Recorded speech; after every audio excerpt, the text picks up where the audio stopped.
Morning. അപ്പോൾ നമ്മുടെ ഇന്നത്തെ റെസിപ്പി എന്ന് പറയുന്നത് വളരെ സിമ്പിളായിട്ട് ഉണ്ടാക്കാൻ പറ്റുന്ന അതുപോലെ നല്ല ഹെൽത്തി ആയിട്ടുള്ള റെസിപ്പിയാണ് കേട്ടോ. നമ്മുടെ ഒരു എന്താ പറയുക, നമ്മൾ വെജിറ്റബിൾസൊക്കെ വഴറ്റി ഉണ്ടാക്കുന്ന റൈത്തയാണ്. നല്ല ടേസ്റ്റിയാണ്, അതുപോലെ തന്നെ ഹെൽത്തിയുമാണ്. അപ്പോൾ നിങ്ങൾ ഇങ്ങനെ റൈത്ത ഉണ്ടാക്കിയിട്ടില്ലെങ്കിൽ ഉറപ്പായിട്ടൊന്ന് ട്രൈ ചെയ്യും കേട്ടോ. നമുക്ക് സൈഡ് ഡിഷായിട്ട് കഴിക്കാം, മെയിൻ ഡിഷായിട്ട് കഴിക്കാം. മെയിൻ ഡിഷായിട്ട് എന്ന് പറയുമ്പോൾ ഒരു ബ്രേക്ക് ടൈമിൽ കഴിക്കാൻ പറ്റുന്ന റെസിപ്പിയാണ്. അപ്പോൾ എങ്ങനെയാണ് നമുക്ക് നമ്മുടെ ഈ വഴറ്റിയ റൈത്ത ഉണ്ടാക്കുന്നതെന്ന് നോക്കാം.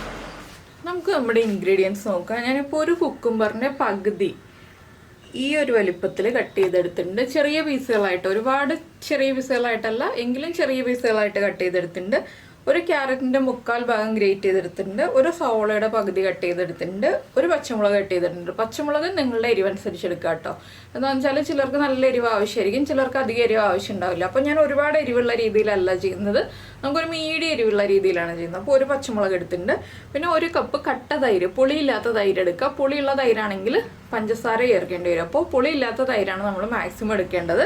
അപ്പോൾ നമുക്ക് ആദ്യം ഇതൊന്ന് വഴറ്റിയെടുക്കണം. എല്ലാ കാര്യങ്ങളും വഴറ്റിയെടുക്കാനുള്ളതാണ്. അപ്പോൾ വഴറ്റിയെടുത്തിട്ട് നമുക്ക് ബാക്കിയുള്ള കാര്യങ്ങൾ ചെയ്യാം. അതിന് മുന്നേ ആയിട്ട് നമ്മുടെ ഈ തൈരൊന്ന് ഉടച്ചെടുക്കണം. തൈര് ഒരു ഫോർക്ക് ഉപയോഗിച്ച്, ഒരു വിസ്ക് ഉപയോഗിച്ച് നമുക്കൊന്ന് ഉടച്ച് വയ്ക്കാം. അതൊരു വലിയ ബൗളിലേക്ക് മാറ്റിയിട്ട് ഉടച്ച് വയ്ക്കാം. അതിനുശേഷം നമുക്ക് ബാക്കിയുള്ള കാര്യങ്ങളൊക്കെ ഒന്ന് വഴറ്റിയെടുക്കാം. അപ്പോൾ നമ്മളൊരു പാൻ വെച്ചിട്ടുണ്ട്. പാനിലേക്ക് നമുക്കൊരു 1/2 ടീസ്പൂൺ വെളിച്ചെണ്ണ ചേർക്കാം. അധികം വെളിച്ചെണ്ണ വേണ്ട. നിങ്ങൾ കൂടുതൽ ക്വാണ്ടിറ്റി വെജിറ്റബിൾസ് എടുക്കുകയാണെങ്കിൽ മാത്രം വെളിച്ചെണ്ണയുടെ അളവ് കൂട്ടുക. ഇനിയിപ്പോൾ വെളിച്ചെണ്ണ ഒന്ന് ചൂടായി തുടങ്ങട്ടെ. ഇതിലേക്ക് നമ്മൾ ആദ്യം ചേർക്കുന്നത് നമ്മുടെ സവോളയാണ്. സവോളയുടെ അളവൊക്കെ കൂട്ടാട്ടോ. ഞാനിപ്പോൾ ചെറിയ ക്വാണ്ടിറ്റി ചെയ്ത് കാണിക്കുന്നതുകൊണ്ട് ചെറിയ അളവിൽ കാണിക്കുന്നേ ഉള്ളൂ. അപ്പോൾ നമുക്ക് ആദ്യം സവോള ചേർത്ത് കൊടുക്കാം.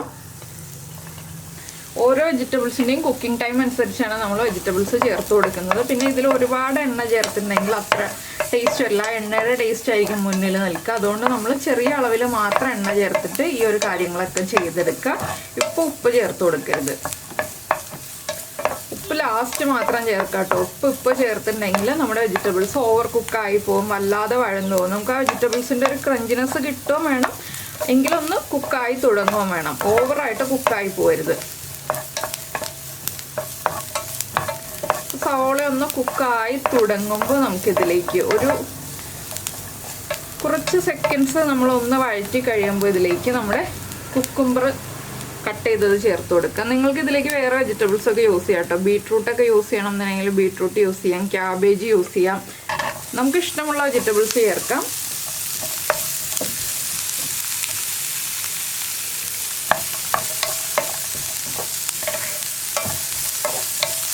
ഇതൊക്കെ ഹൈ ഫ്ലെയിമിൽ വെച്ചിട്ട് തന്നെ കുക്ക് ചെയ്യുക. ലോ ഫ്ലെയിമിൽ വെച്ചിട്ട് കുക്ക് ചെയ്യരുത്. എന്താണെന്ന് വെച്ചാൽ ലോ ഫ്ലെയിമിൽ വെച്ചിട്ട് കുക്ക് ചെയ്തിട്ടുണ്ടെങ്കിൽ ഈ വെജിറ്റബിൾസൊക്കെ വഴന്ന് ഇങ്ങനെ ഒരു തളർന്ന പോലെയാവും. അങ്ങനെ ആവണ്ട. നമുക്ക് കുക്കുംബറും ചേർത്ത് ഒന്ന് ഇളക്കി കുക്കുംബറിൻ്റെ ആ ഒരു വെള്ളത്തിൻ്റെ അംശമൊക്കെ ഒന്ന് കുറഞ്ഞു വരണം, ചെറുതായിട്ടൊന്ന് കുറഞ്ഞു വരണം, വല്ലാതെ ഓവർ കുക്കാവണ്ട.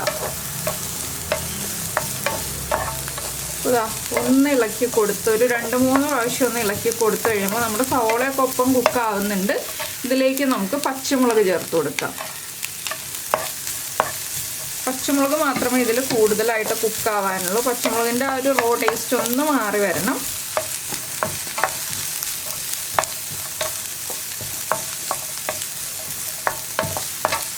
വളരെ ഈസിയാണ് കേട്ടോ ഈ ഒരു റൈത്ത ഉണ്ടാക്കാൻ, റൈത്ത അല്ലെങ്കിൽ സാലഡ് ഉണ്ടാക്കാനായിട്ട്. പക്ഷേ ടേസ്റ്റുമാണ് അതുപോലെ തന്നെ കഴിക്കാനായിട്ട്. അപ്പോൾ നമ്മുടെ പച്ചമുളകും കുക്കായി വന്നിട്ടുണ്ട്. നമുക്കിനി ഇതിലേക്ക് ക്യാരറ്റ് ചേർത്ത് കൊടുക്കാം. അപ്പോൾ നിങ്ങൾ ക്യാരറ്റ് ലാസ്റ്റ് മാത്രം ചേർക്കുക. ഇതിന് മുന്നെയാണ് നമ്മുടെ ബീട്രൂട്ടൊക്കെ ചേർക്കുന്നുണ്ടെങ്കിൽ ചേർക്കേണ്ടത്. ക്യാപ്സിക്കമാണ് ചേർക്കുന്നതെങ്കിൽ ഏറ്റവും അവസാനം മാത്രം ക്യാപ്സിക്കം ചേർക്കുക. അപ്പോൾ ക്യാരറ്റും കൂടി ചേർത്ത് നന്നായിട്ടൊന്ന് ഇളക്കി കൊടുക്കുക. ക്യാബേജാണ് ചേർക്കുന്നതെങ്കിലും ക്യാരറ്റിനേക്കാൾ മുന്നേ ക്യാബേജ് ചേർത്ത് കൊടുക്കുക. അപ്പോൾ നമ്മുടെ വെജിറ്റബിൾസൊക്കെ ഒന്ന് കുക്കായി വന്നിട്ടുണ്ട്. ഇത്രയും മതി. ഇനി നമുക്ക് ഫ്ലെയിം ഓഫ് ചെയ്യാം. ഇനി ഇതിൻ്റെ ചൂട് കംപ്ലീറ്റ് മാറണം. ഈ സമയത്ത് ഞാൻ തൈര് ഉടച്ച് വയ്ക്കാൻ പോവാണ്. അപ്പോൾ ഇത് ഈ ഒരു പാനിൽ തന്നെയാണ് ഞാൻ വെക്കുന്നത്. ഇടയ്ക്കൊന്ന് ഇളക്കി കൊടുത്ത് ചൂട് മാറ്റിയെടുത്തിട്ടാണ് നമ്മളിനി ബാക്കിയുള്ള കാര്യങ്ങൾ ചെയ്യുന്നത്. അപ്പോൾ നിങ്ങൾക്കിതിൽ 1-2 ചോയ്സ് ഉണ്ട് കേട്ടോ. അതൊക്കെ ഞാൻ പറഞ്ഞുതരാം. അപ്പോൾ ഞാൻ ഇനി തൈരൊക്കെ ഒന്ന് ഉടച്ചെടുക്കട്ടെ. നമ്മൾ വഴറ്റിയെടുത്ത പച്ചക്കറികളെല്ലാം നമ്മൾ ഇതുപോലെ ഒരു ബൗളിലേക്ക് മാറ്റിയിട്ടുണ്ട്. തൈര് ഞാനൊന്ന് ഒരു ഫോർക്ക് ഉപയോഗിച്ചൊന്ന് ഉടച്ചെടുത്തിട്ടുണ്ട്. അപ്പോൾ ഈ പച്ചക്കറികളിലേക്ക് നമ്മൾ ഉപ്പ് ചേർത്തിട്ടില്ല. അപ്പോൾ ഇതിനാവശ്യമായിട്ടുള്ള ഉപ്പ് ചേർത്ത് കൊടുക്കുക. പിന്നെ 2 ഓപ്ഷൻ ഞാൻ പറഞ്ഞു. ആദ്യം ഒന്നുകിൽ നമുക്ക് ജീരകം വറുത്തോടിച്ചിരിക്കുന്നത്, ചെറിയ ജീരകം, നമ്മുടെ ക്യുമിൻ സീഡ്സ് വറുത്തോടിച്ചിരിക്കുന്നത് 2 പിഞ്ച് ചേർത്ത് കൊടുക്കാം. ജീരകത്തിൻ്റെ ഫ്ലേവർ താല്പര്യമുണ്ടെങ്കിൽ. ഇല്ലാന്നുണ്ടെങ്കിൽ ഞാനിപ്പോൾ ചേർക്കാൻ പോകുന്നത് ചാട്ട് മസാലയാണ്. ഇത് നിങ്ങൾക്ക് കയ്യിലുണ്ടെങ്കിൽ ചേർത്ത് കൊടുക്കാം. ചാട്ട് മസാലയുടെ ഫ്ലേവർ താല്പര്യമുള്ളവർക്ക് ഒരു 2-3 പിഞ്ച് ചാട്ട് മസാല ചേർത്ത് കൊടുക്കാം. ചാട്ട് മസാല ചേർക്കുമ്പോൾ ശ്രദ്ധിക്കേണ്ട ഒരു കാര്യം എന്താണെന്ന് വെച്ചാൽ ഉപ്പ് അധികം ചേർക്കരുത്. ചാട്ട് മസാലയിൽ ഉപ്പുള്ളതാണ്, അതുകൊണ്ട് തന്നെ ഉപ്പ് ഓവറായി പോകരുത്. ഇനി നമുക്ക് ഇതിലേക്ക് കുറച്ച് പഞ്ചസാരയും കൂടി ചേർക്കണം.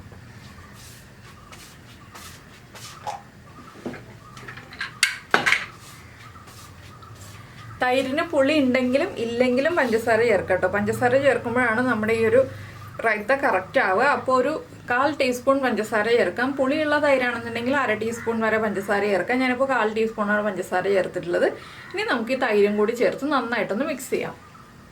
അപ്പോൾ ഒരു കാര്യം പ്രത്യേകം ശ്രദ്ധിക്കുക, നമ്മുടെ ഈ വെജിറ്റബിൾസിൻ്റെ ചൂട് കംപ്ലീറ്റ് മാറിയിട്ട് വേണം നമ്മൾ തൈര് ചേർത്ത് മിക്സ് ചെയ്യാനായിട്ട്. ഇനി തൈര് ചേർത്ത് നന്നായിട്ടൊന്ന് മിക്സ് ചെയ്യാം.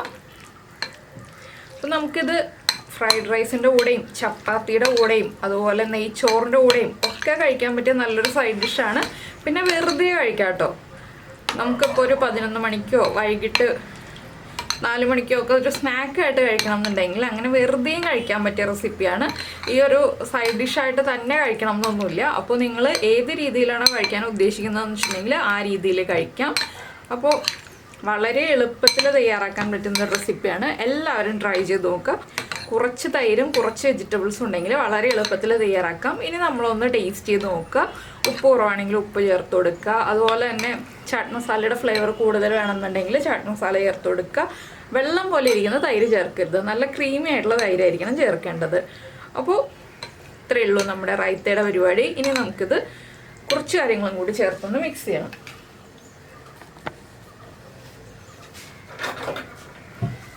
ഞാനിപ്പോൾ ഇതിലേക്ക് കുറച്ച് മല്ലിയില ചേർക്കണം. മല്ലിയിലയൊക്കെ ചേർക്കുമ്പോഴാണ് കൂടുതൽ ഫ്ലേവർ കിട്ടുക. ആ മല്ലിയിലയുടെ ഒരു ടേസ്റ്റൊക്കെ ഇഷ്ടമാണെന്നുണ്ടെങ്കിൽ കൂടുതൽ മല്ലിയില ചേർക്കാം. അപ്പോൾ ഇതുപോലെയുള്ള റെസിപ്പികളൊക്കെ നിങ്ങൾക്ക് ഇഷ്ടമാവുന്നുണ്ടെങ്കിൽ ഒന്ന് കമൻറ്റ് ചെയ്യാം കേട്ടോ. ഇതുപോലെയുള്ള റെസിപ്പികളൊക്കെ ഇഷ്ടമായോ ഇല്ലയോ എന്നുള്ളതൊക്കെ. സാധാരണ നമ്മൾ ഉണ്ടാക്കുന്ന ഒരു സ്നാക്കിനേക്കാളും കറിയേക്കാളൊക്കെ വളരെ ഈസി ആയിട്ടുള്ള റെസിപ്പി അല്ലേ. അപ്പോൾ ഞാനിതൊരു ബൗളിലേക്ക് മാറ്റട്ടെ പ്രസൻറ്റ് ചെയ്യാനായിട്ട്. ഇങ്ങനെയുള്ള കാര്യങ്ങളൊക്കെ നമ്മൾ ബ്ലാക്ക് കളറിലുള്ള ബൗളിൽ പ്രസൻറ്റ് ചെയ്യാം കേട്ടോ. അപ്പോഴാണ് കൂടുതൽ അട്രാക്ഷൻ ഉണ്ടാവുക. ഡാർക്ക് കളറിലുള്ള ബൗളുകളിൽ പ്രസൻറ്റ് ചെയ്യുമ്പോഴാണ് കൂടുതൽ ഭംഗി ഉണ്ടാവുക. വൈറ്റ് കളറിലെ ലൈറ്റ് ഷെയ്ഡുള്ള ബൗളുകളിലൊന്നും പ്രസൻറ്റ് ചെയ്തത്. അപ്പോൾ ഞാനിതൊരു ഡാർക്ക് ഷെയ്ഡുള്ള ബൗളിലേക്ക് മാറ്റട്ടെ. അപ്പോൾ നമ്മുടെ റൈത്ത നമ്മളതാ ഒരു ബൗളിലേക്ക് മാറ്റിയിട്ടുണ്ട്. കുറച്ച് ഫ്രഷ് ക്യാരറ്റും ഒരു ചെറിയ പീസ് മല്ലിയിലയും വെച്ച് ഗാർണിഷ് ചെയ്തിട്ടുണ്ട്. നിങ്ങൾ പ്രസൻറ്റ് ചെയ്യുമ്പോൾ ഇതുപോലെ പ്രസൻറ്റ് ചെയ്യും കേട്ടോ. നന്നായിട്ട് പ്രസൻറ്റ് ചെയ്യുന്നതിലും കൂടിയാണ് നമ്മുടെ ഫുഡിലെ കാര്യം ഇരിക്കുന്നത്. എന്താണെന്ന് വെച്ചാൽ ഫുഡ് കാണുമ്പോൾ ഒരു അട്രാക്ഷൻ ഉണ്ടെങ്കിലല്ലേ കഴിക്കാനുള്ള ആ ഒരു ടെൻഡൻസി ഉണ്ടാവും. അപ്പോൾ ഈ ഒരു ക്വാണ്ടിറ്റി 2 പേർക്ക് കഴിക്കാനുള്ളതുണ്ട് കേട്ടോ. ഈ ഒരു അളവ് ഞാൻ എല്ലാ ഇൻഗ്രീഡിയൻസും പറഞ്ഞത് 2 പേർക്ക് കഴിക്കാനുള്ള അളവിലേക്കുള്ള കാര്യങ്ങളാണ്.